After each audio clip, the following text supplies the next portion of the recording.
you are not as smart as you think you are. But don't take it personally. What I'm really talking about is we, as humans, are not as smart as we think we are. So I'm including myself in that, even though I'm the one up here telling you this. So how does that work? Well, it's a bit like Hofstadter's law. Remember Hofstadter, who wrote Gödel, Bach, the Eternal Golden Braid? So he coined Hofstadter's law. It always takes longer than you expect, even when you take into account Hofstadter's law. So similarly, I coined Phil's law. You're not as smart as you think you are, even when you take into account Phil's law. So it's the same thing. So yeah, I include myself in that. But what am I really talking about when I say you're not as smart as you think you are? Well, it's all about cognitive limits. And to give you an idea of what I mean, I want to burn most of the rest of my first 3 minutes with a video. And because I'm burning that time, please pay close attention, even if you've seen this before. Count how many times the players wearing white pass the ball.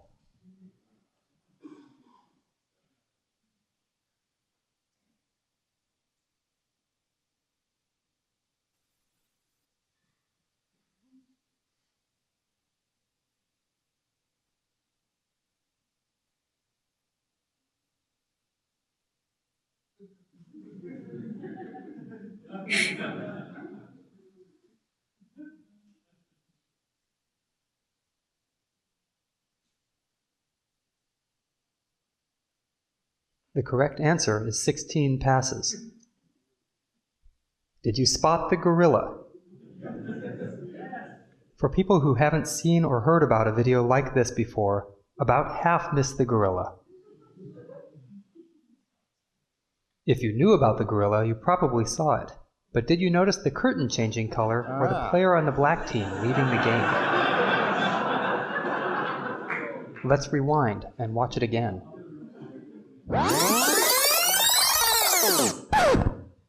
Here comes the gorilla, and there goes a player, and the curtain is changing from red to gold.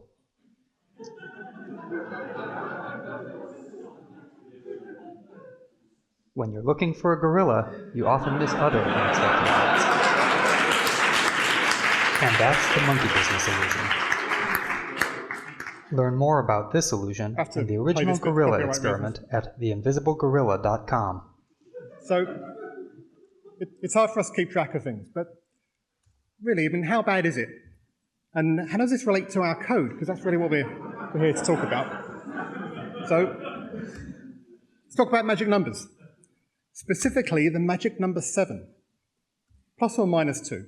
So you probably heard this before. This was made popular by George Miller, a cognitive psychologist in the 60s.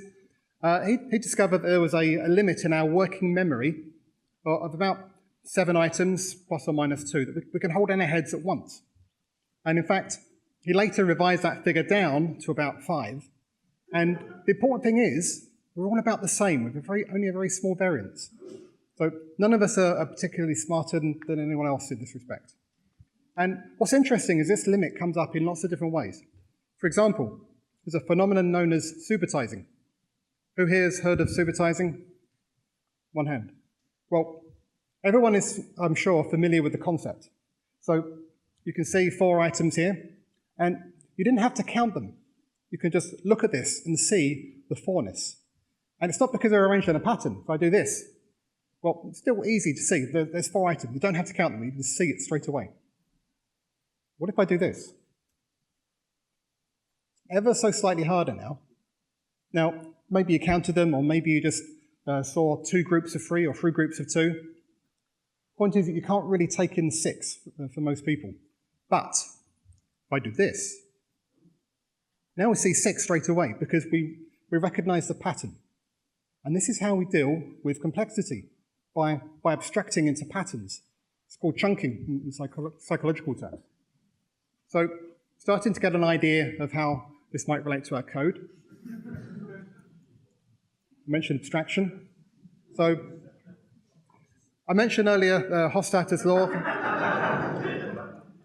He wrote the book, An Eternal Golden Braid.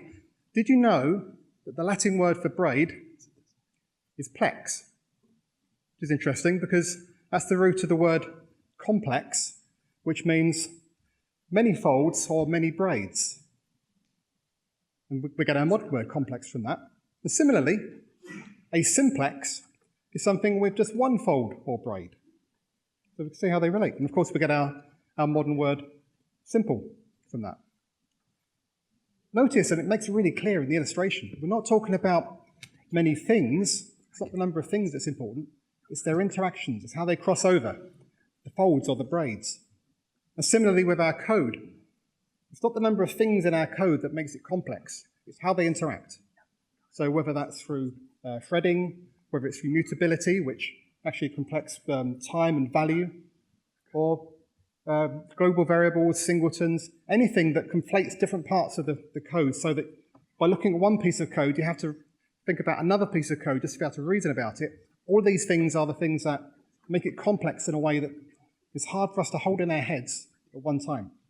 So knowing that that limit is really small for all of us, we need to minimize those things, minimize that sort of complexity. So, been a few talks on, or touching on simplicity at this conference already, so if you didn't catch any of these, do watch them on YouTube. I've done a talk on simplicity myself before, so you can find that on my website.